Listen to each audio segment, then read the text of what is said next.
कितने भी विकट परिस्थितियों में नहीं घबराने की शिक्षा अपने शिष्यों को देते हुए भगवान बुद्ध एक कहानी सुनाते हैं। तो कहानी कुछ इस प्रकार से है। बहुत पहले की बात है, एक शिल्पकार मूर्ति बनाने के लिए जंगल में पत्थर ढूंढने गया। उसको वहाँ बहुत ही अच्छा पत्थर मिल गया, जिसको देखकर वह बहुत खुश हुआ और कहा यह मूर्ति बनाने के लिए बहुत ही सही है। जब वह आगे आ रहा था तो उसके सामने एक और पत्थर दिखा और उसको भी साथ ले लिया। घर जाकर उसने पत्थर को उठाकर अपने औजारों से कारीगरी करनी शुरू कर दी। औजारों की चोट जब पत्थर पर हुई तो वह पत्थर बोलने लगा, मुझे छोड़ दो, इससे हमको बहुत दर्द हो रहा है। अगर तुम मुझ पर चोट दोगे तो मैं बिखर कर अलग हो जाऊंगा।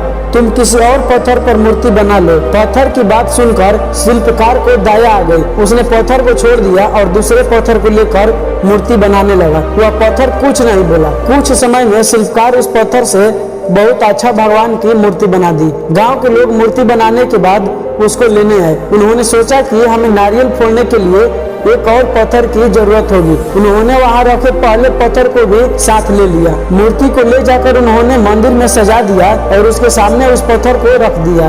अब जब भी कोई व्यक्ति मंदिर में दर्शन करने आता तो मूर्ति को फूलों से पूजता था और उससे दूधों से स्नान कराता था और उस दूसरे पत्थर पर लोग नारियल फोड़ते थे। जब लोग उस नारियल पर पत्थर फोड़ते थे तो वह बहुत परेशान होता था। उसको बहुत दर्द और चिल्लाता था।